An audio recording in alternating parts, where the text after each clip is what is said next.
Hey guys, and welcome back to Tech Explained. I'm your host, Sid Pan, and today's video is a little bit different. It's not really a podcast, but more of a reactions video sort of thing to MKBHD's or Marcus Brownlee's Smartphone Awards 2020. So let's start the video and get into it. Okay, so he starts with best big smartphone, and I think for every segment that he does or every award he's giving out, I'll give my view on what I think should have won that category and maybe a runner-up. So I think the best, and I'm not really going to really give an explanation. This is more of a, like a reactions video, so I'm not going to give really an explanation to why I liked that phone. Maybe a little bit, but mostly it's just going to be a very, very, not a lot of explanation. So I think the best big smartphone for this year was, I have to give it to the Samsung Note 20 Ultra. Samsung Note 20 Ultra. Yeah, I said that right.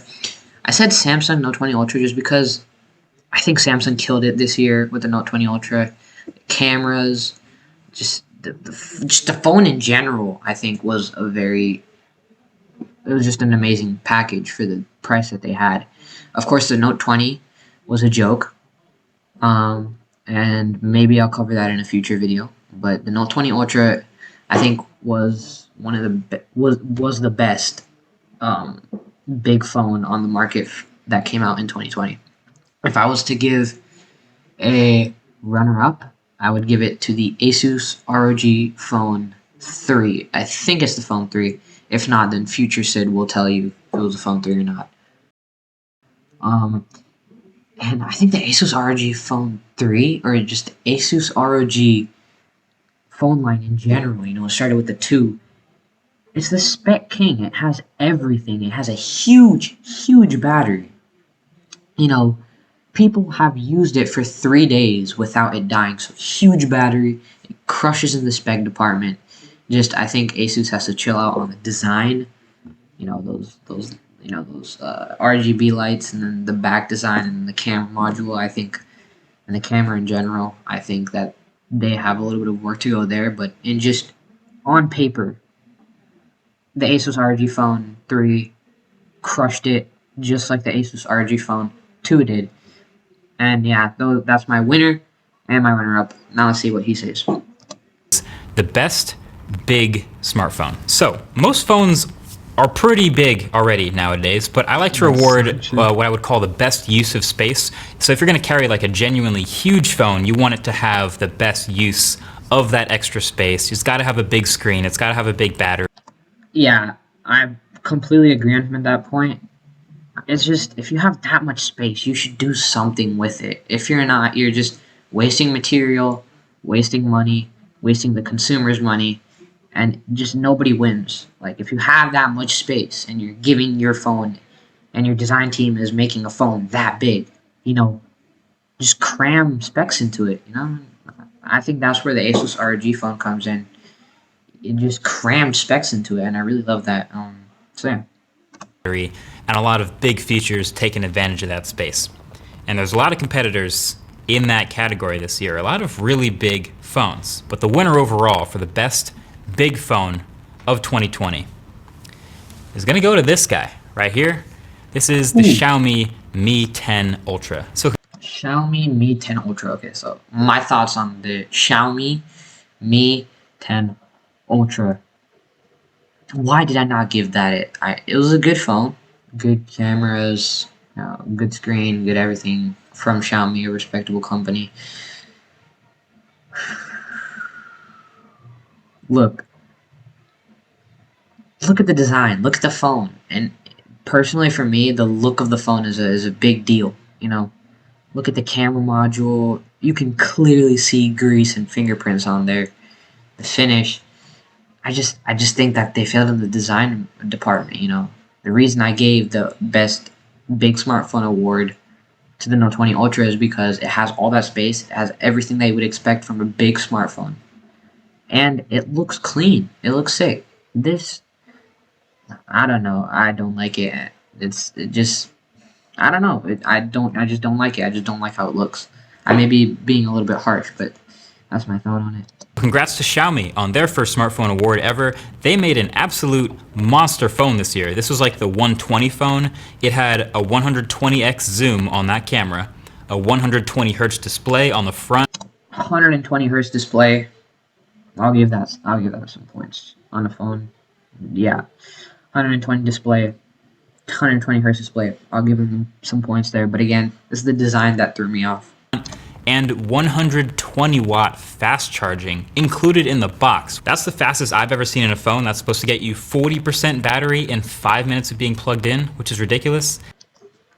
Yeah, charging department, they crushed it. Their 120 watts, that was crazy when I heard that. And I agree with Marquez. I don't think I've ever seen a phone or a charger that charges the phone that fast. So yeah, they crushed it. But again, design is what threw me off. And it's also got a bunch of other high-end, top-end features like 50-watt wireless charging. It's got a 4,500 milliamp hour battery, half a terabyte of storage, and pretty much every other high-end spec you can imagine. I could see why he picked it, though. Now, they also made a nice little one-of-one MKBHD edition. I don't know if you can see that. That is pretty cool. But also, this phone is only sold in China, so there's a little asterisk on that. If you have to import it to get it, that's another thing that I was saying.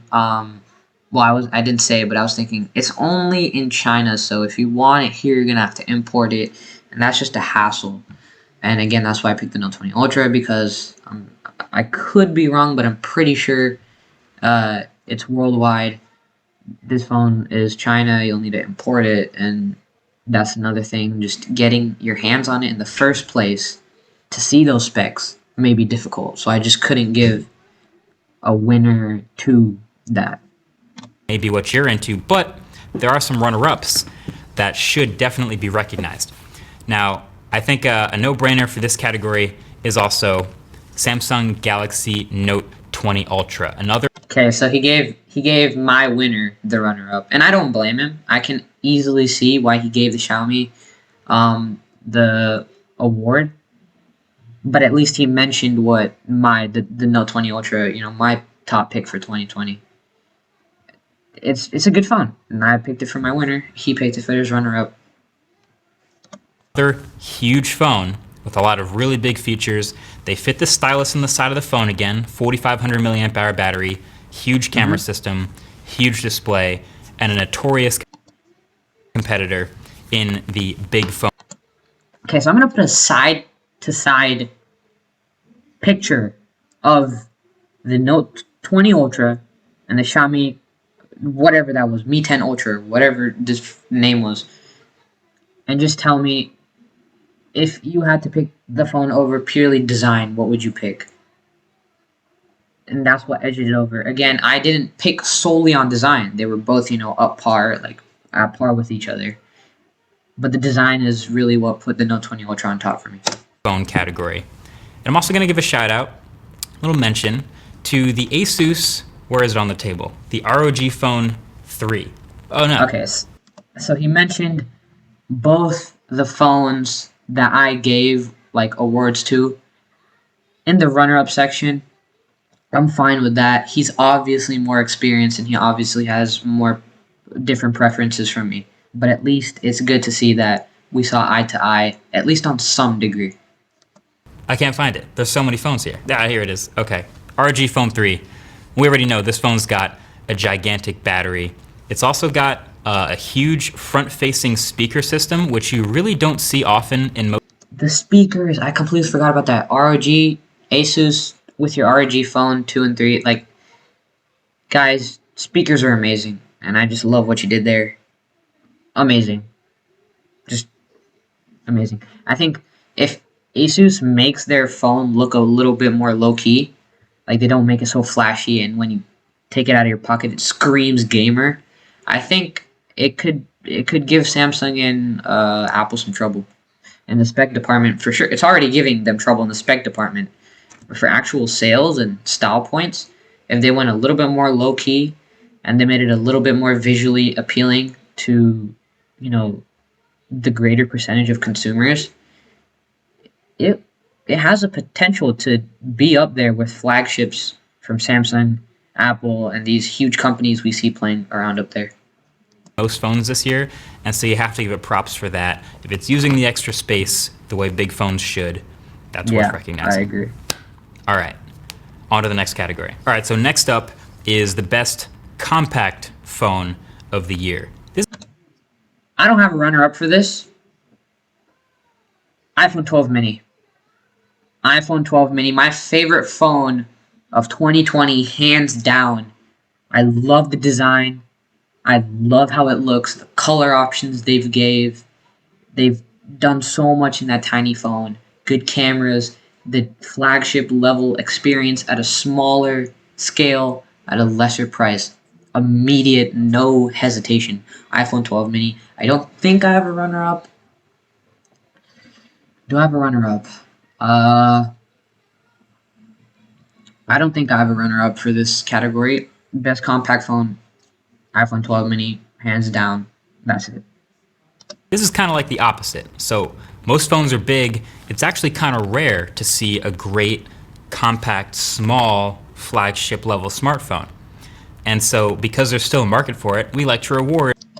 I agree with that. Phones are getting so big, it's good to see when a big company, Samsung, Apple, OnePlus, one of these big players in the smartphone company comes out with an affordable, budget-friendly, smaller phone that people actually have the budget to buy, and but has those flagship specs to some degree. And I think the iPhone 12 mini did that, and that's why I immediately blindly gave it to them.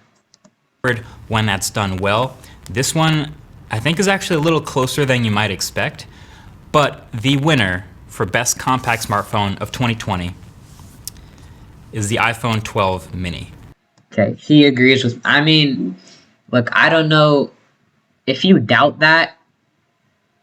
I don't know I don't know where you live or.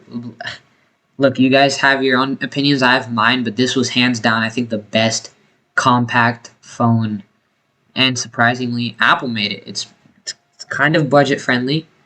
If I was buying the phone, I still wouldn't look in that price range immediately. But I'm in love with the iPhone 12 mini. Favorite phone, all time, hands down. So I feel like this is the no-brainer pick, right? It's the same He even says it's a no-brainer pick, because it is. I mean, it's crazy what they did there. as all the rest of the other iPhones, but smaller. So same cameras, same display tech, same chip, same RAM, same software, same pretty much everything, materials, just a smaller phone. So it's a flagship, but smaller, and that's what this is all about. Look at how small. So some way it kind of represents. I like medium-sized phones. I don't like too small or too big. I like medium-sized phones, and I think the iPhone 12 fits in that medium-sized phone range, but the iPhone 12 mini is a little teensy bit smaller, and the iPhone SE, I'm pretty sure. I love the size of the iPhone 12 mini. Its design, I'm betting it's very easy to hold in your hand. Yeah, I have nothing more to say. iPhone 12 mini winner. Sort of a little mini rebirth of this category of compact flagships, and hopefully others will follow. There's people with small hands and small pockets out there. Give them a great phone. They deserve to have a small, great phone. Now, why was this closer than you might expect? Well, there's actually a flagship phone that came out this year on this table in front of me that's smaller than the iPhone 12 mini. Okay, let's try and guess. Smaller than the iPhone 12 mini. Flagship level. I'm looking at the table. What? I don't see. Oh, he might be counting foldable phones. Oh, he might be counting. If he's counting foldable phones, then I'm pretty sure he's gonna give it to the Galaxy Z Flip. Is it the Z Flip? I think it's a Z Flip. I think he'll give it to that. It's on the left. It's on the third row, the very end one, next to the Asus ROG Phone 3. I think it's that one, if he's counting foldable phones. If not, then I don't know what he's talking about. Quick pop quiz. You might be looking around like, what is he talking about? How is that possible? And that's the runner-up, which is the Samsung Galaxy Z Flip 2. This little Samsung Galaxy Z Flip 2. Yeah, that's look, I wouldn't count that for small phone. I wouldn't really count that for best compact smartphone. If he wants to, he can, but like, if I was giving awards, I wouldn't give it to folding phones. I would put folding phones in a different category altogether and give an award for best folding phone of 2020, best folding smartphone of 2020. But yeah, I don't necessarily consider that a compact smartphone. It's foldable. But yeah, what they did with the Galaxy Z Flip 2, if I was just looking at that, amazing. Hinge is solid. Camera, display, everything. If he's counting foldable phones as best in the compact smartphone department, I would probably give that my runner-up as well. Guy right here, folded up, is obviously a much smaller phone than when it's open, but it is a compact. And can I just say that the finish is beautiful? I don't know what colorway or like what finish that is, but that looks beautiful. Phone. And it's the big phone in a small body theory. It's kind of the whole point of a folding phone, and this alternate form factor movement is enabling things like this, and the Z Flip 2 was one of the most well-liked folding phones ever. It has a normal aspect ratio when it's open, and it opens up to be a pretty big phone actually, 6.7 inches. But when it folds down and fits in your pocket or your bag. Now I could be wrong, but I'm pretty sure the iPhone 12 Pro Max is 6.7 inches as well. I think. I'm not sure. I could be wrong. It is smaller So on that scale, it's a pretty big phone when it's unfolded. than anything else. I love that, and I'm really looking forward to seeing other future versions of this that'll inevitably have even better specs, higher refresh rate display. I'm really Future versions of this that'll inevitably have even better specs, higher refresh rate display, better durability, all that fun stuff. So gotta mention that Z Flip 2. I agree with that. I really think that folding smartphones is the future. Not as in the entire phone race is hopping on a train and going folding, but I think it'll be like a side product. Like folding phones, I really think that once they're refined and once that price comes down, I really think that a lot of people are really gonna like that idea, and folding smartphones are gonna become a lot more common than they are right now. So, we have to wait until that happens, but until then, I'm really waiting for folding smartphones to become less, so high priced so that more and more people can buy them. And I think it's a really cool idea. And I'm really happy that companies are trying to incorporate that into their lineups and what they're trying to do with phones. All right, so cameras. Okay, moving on. If you can, I've kept the timestamp, like those little YouTube sections down in the bottom left so you can see them. I've left them in the screen recording. I haven't cropped that out so you can see what category we're on or he's on. And right now, the category that he's on is best camera phone. What had the best camera phone? I think best camera goes to the iPhone 12 Pro Max. I think they had the best cameras this year. Just they really refined on picking up, on shooting photos and videos in hard situations, shooting at night or shooting high dynamic shots, like if you're shooting straight into the sun or you're taking a photo that's straight into the sun, it'll help with those shots. Auto-focusing on things that are moving fast, those things I think they improved on, and I think that made the iPhone 12 Pro Max have the best camera for 2020. That was really hard. I didn't really see anything notable for 2020. I might be missing something, but there wasn't really a notable camera phone in 2020 that I think really deserves that award. I'm saying iPhone 12 Pro Max gets it loosely because I think companies could have done a lot better this year. But let's see what Marquez says. We like cameras here. So if you're talking cameras, Obviously. you want the best overall smartphone camera.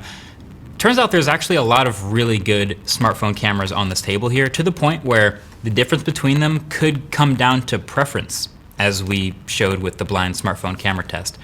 But if you had to ask me, if I'm going on a trip, Yeah, I think the camera thing is really subjective to people's opinions because it's really, it's not really, but the way that you like your photos and the way that your eyes perceive color, that slightly changes your preference.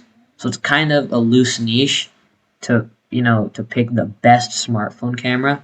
Because at the end of the day, it's going to come to people's preferences. But again, I think the one that does the best or attempts to do it the best was the iPhone 12 Pro Max of this year. remember those? If you're going on a trip and you can only take one smartphone camera for all of your photos and videos, That was me drinking water, by the way. I'm just saying. there really is still just one winner here, and that is the iPhone 12 Pro Max. That is the winner.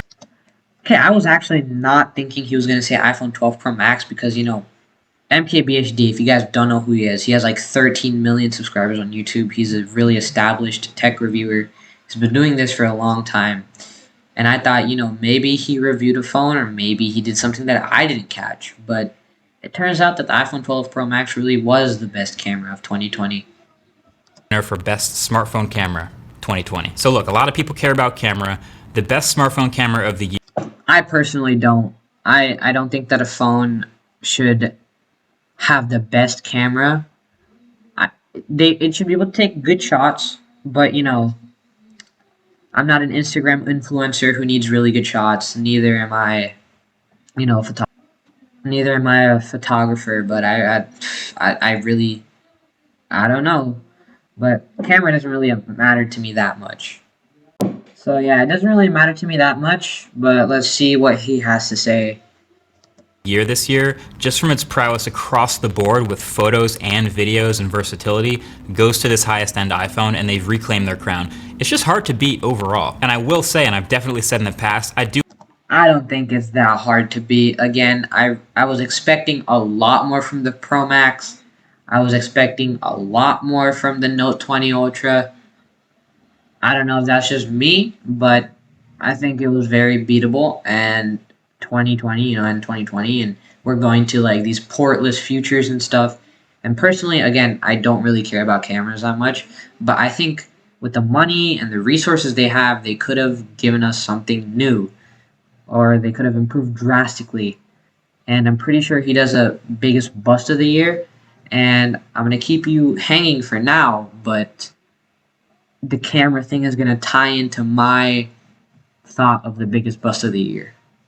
do like some photos from some other phones almost just as much, and sometimes even more than the iPhone shots, but the iPhone takes great editable photos consistently, and the addition of Pro RAW in the last few weeks with a software update took it to another level as far as image manipulation, and then in the video world, the iPhone leveled up again. They've always had the best video quality in any smartphone, and now there's more HDR options, better stabilization, and a bigger sensor in the 12 Pro Max. So it's a no-brainer. This is the best overall smartphone camera package. My runner-up shoutouts are going to be, first of all, you might see.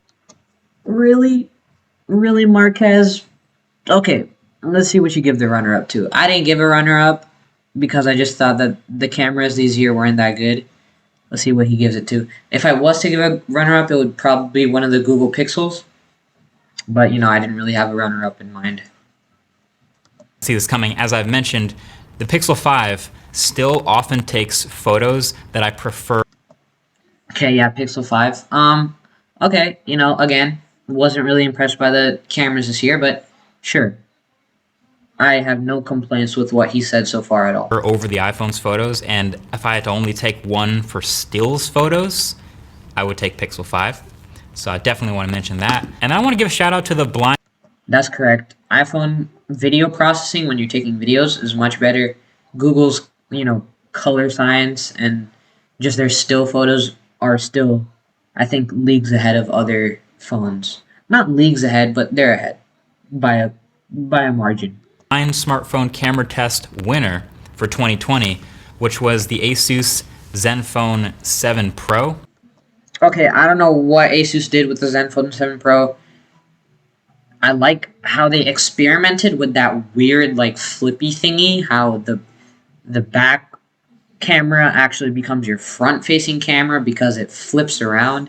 I don't know if he'll cover that, but I like their I like how they're paving the way to this thing, this idea. I like how they experimented here. I don't know how won the blind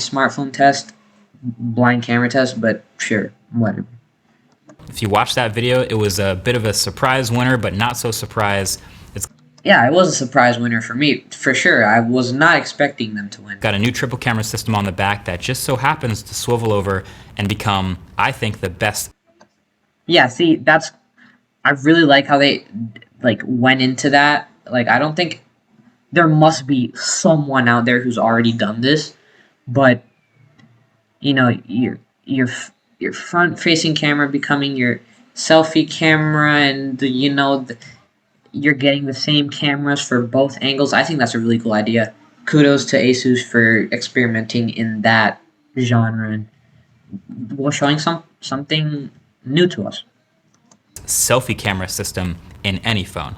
So shout out to those two runner-ups, but we definitely have a clear winner for the cameras, which is that iPhone. All right, best battery. Again, clear winner. I don't really agree. It's more of a blurred line, but okay. This should be a pretty easy, objective Asus ROG Phone 3 done. award to give. Basically, the phone that nets you the best overall battery life is gonna win. Although this year, there's a little more to it. There's some fast charging to consider. There's charging technologies. But basically, the winner here is gonna be the one that combines the best battery with the best software, the best features. And the winner is, in fact, Asus ROG Phone 3. the thick boy himself, without even needing wireless charging. It's the Asus I didn't even let him finish. Sorry. ROG Phone 3. This Okay, Asus ROG Phone 3. Battery is insane on this thing. I mean, clear winner. He said that the last award, like the camera thing, was clear cut and easy to give. This is very, very clear cut. I mean, I don't think a phone really came close to that. If we're talking about fast charging, then yeah, maybe the first phone that he gave the award to, the Mi 10 Ultra with its fast charging or whatever that was, that might have won for fast charging. But this biggest battery, it's insane. This phone just won't die. So it's one of two phones I tested this year with the biggest battery I've ever held in a phone, 6,000 milliamp hours. And then the software optimization was on point. I had no problem using it at high frame rate mode, 144 hertz, and getting 2 days of battery. But then of course you could clock it down to 120, get a little more. You could clock it down to 90 hertz, get a little more. You could clock all the way down to 60 hertz.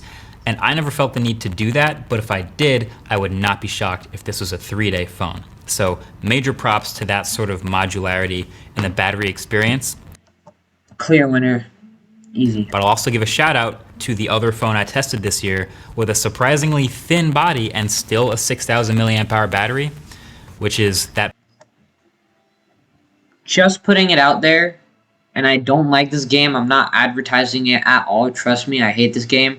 You can ask my friends. But that's suspiciously, or should I say, I'm not going to do that to you guys. That looks like an Among Us character.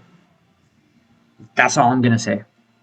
Poco M3, again, fantastic battery life, and not the same charging tech as the fast charging in the ROG phone.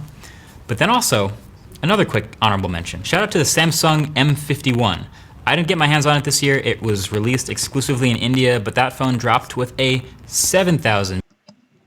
I'm Indian, but I never heard of a Samsung M51 phone. Yeah, I didn't hear about that. I'm gonna have to look into that a little bit later. Milliamp hour battery, and it was somewhere under $500. So I haven't tested it, but I'm pretty sure that one would also be a battery champ. Good looks. All right, the design award. Best phone design, I think I'm going to give back to the iPhone 12 mini. Again, I just love the design, the colors, everything. Everything was just beautiful on that phone, design wise, for sure. iPhone 12 mini, it killed it. So this is an interesting one. We've gotten a lot of interesting designs, It absolutely killed it. of course, in 2020. And this is probably the most subjective, highly competitive award. On one hand, most phones kind of look somewhat the same, but on the other hand, they're all very different in all kinds of color and finish and material ways. If I was to give a runner-up to design, I would give it to the Samsung Galaxy Z Flip 2. I love the finish, just how it looks. It looks very sharp and precise and very nice. That rhymed. I So my winner, iPhone 12 mini, and then my runner-up would be this Galaxy Z Flip 2. And this used to be just like the best build quality straight up, but then it went to being my favorite overall design, which includes build quality. So for 2020, I don't know, it was tough. I couldn't pick a phone that had a mirror finish. I mean, you've seen a lot of fingerprints in this video already, so I just wanted something that had a Okay, I don't really mind fingerprints because I'm one of those weird people who actually prefers a case on their phone. So fingerprints don't really bother me. matte option. I couldn't pick a phone that curved the screen too far over the sides. That's been something I'm not a fan of. Same. I'm not a fan of that. Of course, I'm getting the Samsung A51, and I'm pretty sure that the screen curves over the sides a little bit. That's again why I gave it to the iPhone 12 mini. Like that flat design, that very flat design, that was really appealing to me for some reason. And I'm sure it was to other people as well. And I couldn't pick a phone that had a really ugly camera bump to my eye, but they kind of all have crazy camera bumps. That's true. Anyway, my design award for 2020 is going to go to the Samsung Galaxy Note 20 Ultra. So Okay. I don't know, man. Note 20 Ultra looks a little bit robust to me. The camera bump is a little bit, I don't know, it's a little bit robust for me. Yeah. It's a little bit robust. Well, here's explanation. I'm gonna skip a little bit ahead because we're running out of time, and I don't want to make this video too long. But we'll hear why he says so, and then we'll skip ahead to best budget phone. So yeah, this was easily the most subjective award this year, and I think I could be swayed to any number of the runner-ups that I'm about to mention, but I was just a really big overall fan of the hardware choices that went into this phone this year. It wasn't even a real phone, but I'm going to mention it anyway. Xiaomi Mi Mix Alpha. That thing kind of took it. I forgot about the Xiaomi Mi Mix Alpha. I mean, I loved that phone. Xiaomi, they're really doing stuff that I really appreciate that other phone companies are simply not, taking a chance on. For example, the Xiaomi Mi Mix Alpha. It was a wraparound display phone, of course, except for that camera strip on the back. But it gave us a glimpse at what a complete wraparound screen phone could look like and could be. And this isn't like necessarily a phone, but Xiaomi made this charging pad where you put your device anywhere on the charging pad, and the little coils, they line up to the coils on your device. And so if you put it anywhere, a green light will turn on. You can hear the motors running as it moves toward your device and charges it. So, Xiaomi's just doing really cool things, and I can see them getting really competitive in coming years. Get to the next level. This is the one with the crazy wraparound display. Like, all right, you want to start curving the display around the sides of a phone? Let's just fast forward a couple. I mean, look at that. That's so ingenious. I mean, you have your notifications on the side, you have your time and your date on the side. That's crazy. Kudos to Xiaomi. They rocked it on this phone. I just really liked how they took that step. Couple years and see what it looks like with the screen wrapping all the way around the back. We got to actually see what that was like this year, and we learned a lot from it. So yeah, lots of great designs this year. Like I said, it was pretty subjective. Could easily go to any others that are maybe a little more subjective to your taste, but I gave it to the one that I think made the best, most overall correct decisions. All right, That makes sense. best budget phone. Best budget phone 2020. In 2020, companies are getting into their flagships and, prices are just going higher and higher. You have folding smartphones, which are well over the normal budget price. You got their flagships, which are usually over $1,000, most of the time over $1,000. Um, but best budget phone 2020, I would give that to the iPhone SE, just because it gave us a cheap phone from Apple, which Apple does not like doing. They love reaching in our pocket and taking out our money. But with the iPhone SE, they gave us an affordable phone, $399 launch price. And I'm sure you can pick it up somewhere else with a discount, Amazon or Best Buy or something. You can get it for less. So $399 for a phone with a, I don't know, I'm pretty sure it was an A13 Bionic chip. If it wasn't, Future Sid will tell you if it was or if it was not, but I'm pretty sure it was an A13 Bionic chip. But yeah, they put an A13 Bionic chip inside, basically an iPhone 8. All the external and design, it was an iPhone 8. So you could take a case from your old iPhone 8 and put it on the new iPhone SE. And I really like that they gave us one of the best, well-received phones, the iPhone 8, and just gave it a software boost. And they put an A13 Bionic chip in there, and I really liked that they did that. Of 20. There's a lot of phones on this desk here that really earn their spot because of their price to performance ratio. And everyone has a different definition Okay, I'm just gonna let him say it because he's about to say what I was gonna say. of budget. For some, Everybody has a different definition of budget. For my definition of budget for the level of phones we have today, $400. That's like as far as I'm gonna go if I'm gonna consider it budget phone. Now some people may have a budget of $700, $800. Then in that case, I would give it to the iPhone 12 mini once again. But in my definition of $400 as budget, I would give it to the iPhone SE. it's a certain price range. For me, I want to reward a winner that really brings a good amount of stuff from the high-end, expensive experience down to a phone that's lower in price. That's what makes a good budget phone for me. And it's got to be an overall good experience for the buyer at the end of the day. So the winner for best budget phone of 2020, that's going to be the Google Pixel 4a. Okay, that was a surprise. I was not expecting him to pick the Google Pixel 4a. What are my thoughts on the Google Pixel 4a? I mean, yeah, it's a good phone.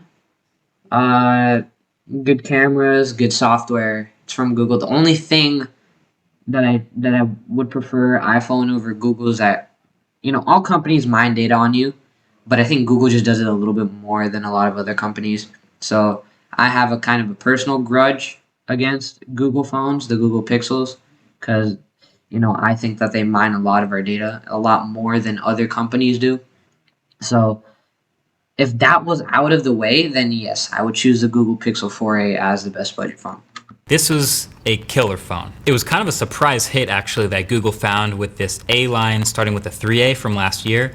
Now you get the 4A at $349, and it gets you that world-class camera, the A1 Google software experience for Android, and overall decently well-built phone for.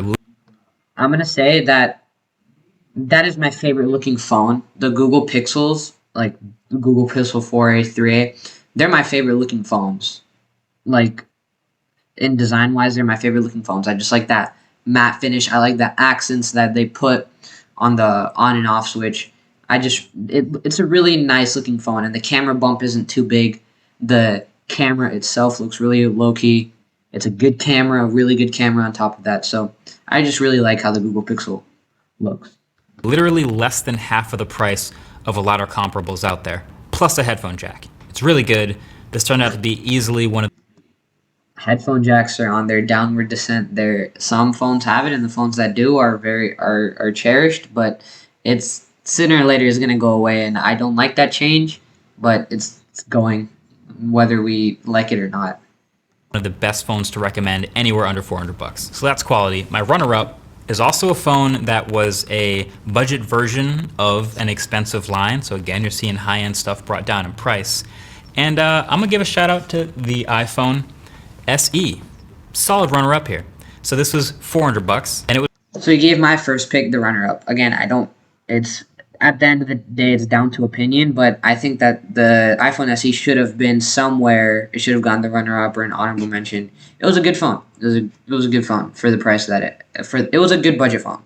It was rocking the same world-class chip, the same spec as the flagship iPhones at the time, and the same familiar iPhone software experience, but again, decently well built. The design is a bit dated, of course, as they move away from phones with fingerprint readers, but you do get metal and glass here. But they did get rid of the headphone jack, and I feel like I can't give a winner of best budget phone to a phone that got rid of the headphone jack out of principle. That makes sense. Now I can see why he picked the Google Pixel 4a over the iPhone SE. But I do also want to give a quick shout out to a runner-up in the best budget space, and that's going to be OnePlus Nord. This phone was a little less of like trying to bring something bleeding edge from the top down in price, but more of being a quality overall budget experience. So I think they made a great set of choices. I forgot about the OnePlus Nord. Again, good phone, good for the price. I don't really have a lot to say on the OnePlus Nord because I haven't done a lot of research on it. But from the videos I've seen, it's a good phone, good price. But I would not give that.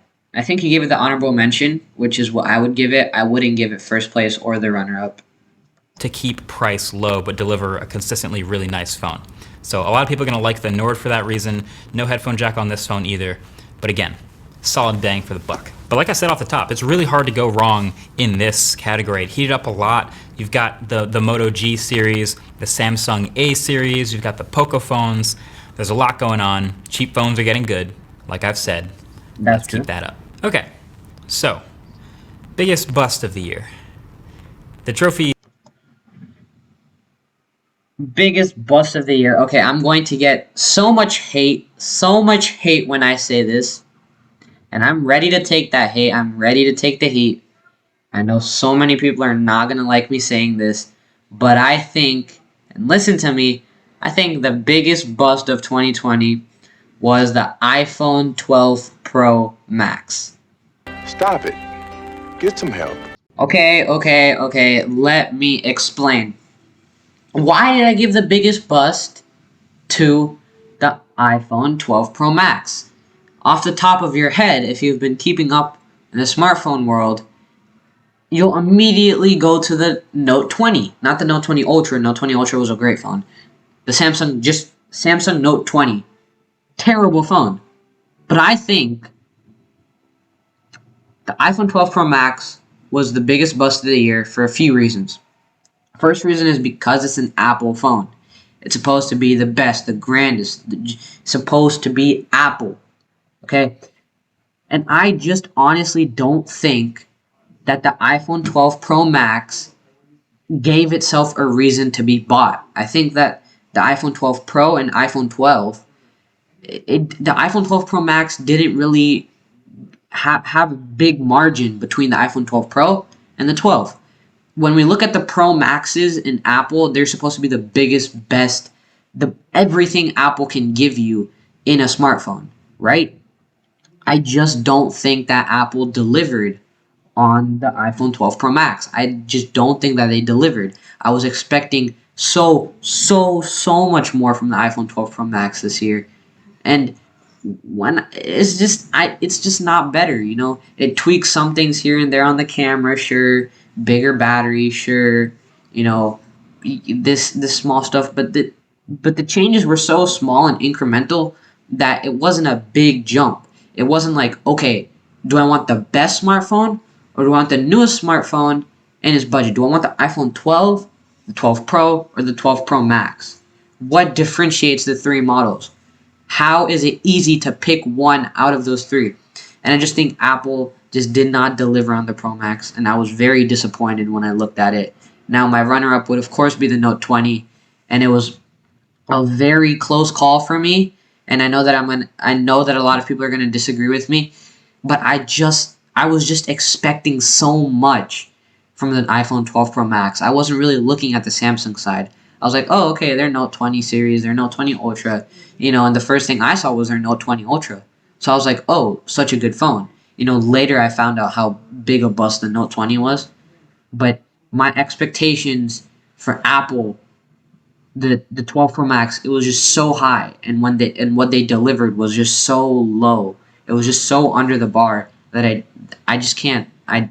It has to be the biggest bust of the year, and I don't like giving big busts because these companies work hard, but I just don't think Apple worked hard enough on the iPhone 12 Pro Max. You hate to have to give, but I don't know. There's always something every year that feels like you're rewarding the ones that do good things, and this is sort of a slap on the wrist of the bad stuff. I mean, you already know if your phone's bad when it comes out, but we've had some notable losers in the past. Winners, losers. You had HTC U Ultra, you had Red Hydrogen, you had The Red Hydrogen, I don't know what Red did. Red is a camera company. They make bangers in the camera industry. Tried making a phone. They made a really good camera, but they just threw all the other smartphone features out of the window. The the interface was basically unusable. Battery life, all these things were just thrown out of the window. So Red Hydrogen, of course, I understand, but it was a really, really tough decision to make this year for me. What was the biggest bust? Note 20 or iPhone 12 Pro Max, and I just edged over to the 12 Pro Max. Okay, I've thought about it. I've contemplated over it. I'm gonna give MVP Phone of the Year to my favorite phone of all time, and if you didn't skip ahead to see what my thoughts were, you would already know. I'm going to give Phone of the Year to the iPhone 12 mini. Why did I give it? Okay, I just love how it looks. The iPhone 12 mini is such a beautiful phone. That flat design, that boxy theme, you know, the colors that they offered, the camera, the price that it was offered at, how the hype that was built around it.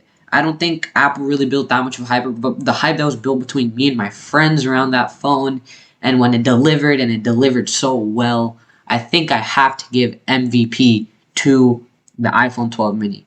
Now, runner up. I don't think I can give it to another iPhone because I think hands down the best iPhone that they released this year was the 12 mini. All in my opinion, all the other iPhone 12s that they released, I don't really think that they deserve any runner up or MVP. I think I'm gonna shift to the Samsung, solar system, and I'm gonna give it to the Galaxy. I have to think about this very carefully. My runner-up would be the Galaxy S20 because just the impact that phone had, or like the resonance that phone had on bringing this quality phone and just breaking the market on what a mid-range phone is or what a mid-range phone can be. I think that was why I gave it to the Galaxy S20. I had a discussion with a few of my friends, and they also liked the S20. A lot of people like the S20, especially those mid-rangers who, they have some money to spend, so they want to go for maybe not the highest tier, not the flagships. So I have a few friends like that, and they said, Samsung Galaxy S20, amazing phone, mid-range, my favorite mid-range phone. And I would say that too. I really like the S20 and what it did to the mid-range industry of smartphones. Let's see what Marquez says. the big one. This is drifting back into subjective award territory instead of objective. This could be my favorite overall phone. Doesn't necessarily have to be the one that puts up the biggest, best numbers, but it's the phone. If we were really giving it to the biggest, best numbers, I would give it to the Asus ROG Phone 3. I think I forgot about that phone. I'll give that a honorable mention Asus ROG Phone 3 on paper, it's just such a good phone that I feel that it should be, I feel it should be mentioned. I I'm I just want Asus to trim off the RGB and make it more widely usable. Like, it shouldn't scream gamer when you pull it out of your pocket. They do that, and this phone, the ROG Phone 3, is going to be a huge hit, and a lot of people are going to buy it. Maybe cut the price down a little bit, cut that design stuff down a little bit. And, if you cut that design stuff down a little bit, that's also going to cut the price down a little bit.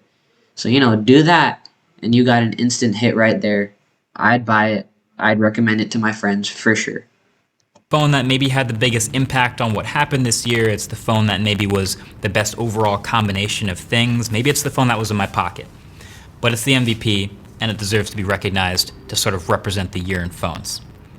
And so with that, my MVP for 2020 Smartphone of the Year is going to the Samsung Galaxy S20 FE, the Fan Edition. He gave it to the Galaxy S20. Now, I don't know what his reasoning is, but again, my reasoning was just the impact it had on the mid-range category of phones. That's why I gave it to it. Of course, it's not their flagship lineup, but it doesn't need to be their flagship lineup because the reason I gave it is because of how good of a mid-range phone it was. This is an award for its impact on this new premium mid-range tier that really broke out. That's what he said as well. It had a really good, it was just really well marketed. It was just a really good phone in that mid-range. I just loved it. I love the design. I love what they gave. I love what Samsung gave in that phone. And they hit the mid-range market hard. And, lots of other phone companies in that mid-range price, they need to start competing now. They need to get a hustle on. Out this year and for absolutely nailing it. So when you look back at this phone, the way it launched and the way it was reviewed, it was pretty quiet. Not super flashy. It's a Samsung flagship launching somewhere in the middle of their range with a pretty nice feature set, right? But now that we've sort of collectively realized that this awesome price category has gotten so good, this premium mid-range, like $700 thing happening, iPhone 12 drops right in there, Pixel 5 slots right in there, OnePlus 8 Pro slot right in there. There's a lot of action at this new price. Yeah, I think that what he's saying, that premium mid-range, I think we're seeing so many good phones that are hitting the market in that range. And just, a lot of people look for phones in that price range. I personally don't. I don't like spending money where it shouldn't be spent. But so a $700 phone, even that premium mid-range, I wouldn't go for it necessarily. But I think a lot of other people would, and just the impact that price range is having, it's going to give the flagships a run for their money.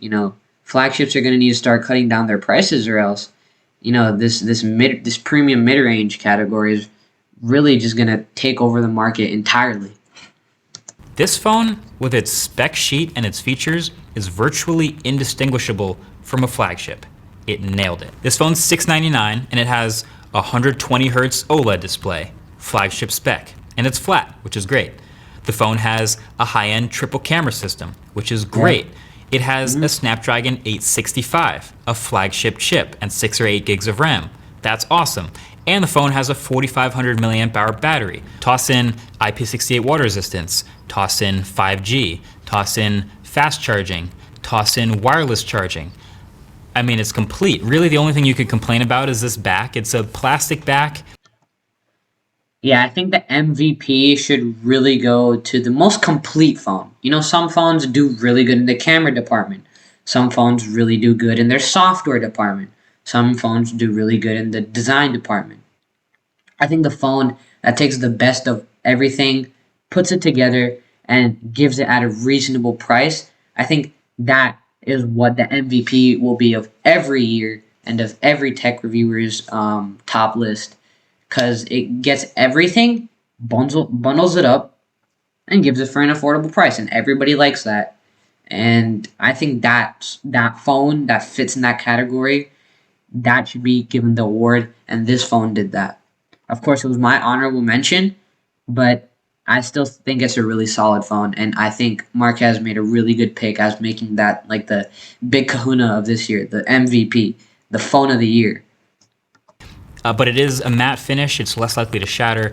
I think a lot of people love to complain about plastic, but this had a couple new colors and was actually a pretty nice implementation of it. This phone's launch made the Galaxy Note 20 look stupid. Like, this was an actual... It was a straight up joke. I mean, look, I'm a Samsung guy. And Samsung, what did you do? What did you do with the Note 20? Come on, you just made yourself look bad. You made yourself look bad by yourself. You're this the S20. It's come on. The S20 and Note 20, if you compare them side by side in their prices, Samsung made themselves look stupid when they can deliver so well on a $700 phone and they do so poorly on a $1,000 phone. You really start to think, what's going on? What's there behind the scenes that we're not seeing that made them make a choice like this? An actual flagship killer, more of a flagship killer than a lot of the other stuff that's claimed to be over the years. This was the shining light of this new premium mid-tier breakout category of the year, and pretty much nailed everything about it. Galaxy S20 FE, well done. I guess that's what you get when you have a Samsung, in this whole category. They throw a bunch of stuff at the wall to see what sticks. Some of it really sticks in the form of an MVP. That's another thing I really like about Samsung. They just experiment. They throw things, and the more things you throw, the more people are going to catch it. iPhone, they're very restrictive about their lineup, and I think that's where they go flawed. iPhone is scared of experimentation. They stick to flagships, they stick to that high price range. And I think Samsung, necessarily they're not up to par with iPhone. They're not up to par with Apple, but just the way that they make all these phones and they just make that's what puts them on par with companies like Apple. And I think Samsung did really good there. And yeah, I'm gonna switch it over to Future Sid so he can end the video. Hey guys, Future Sid here, and thank you so much for watching this video. Please like, subscribe, hit that bell notification so you never ever miss an upload, and I will see you next time.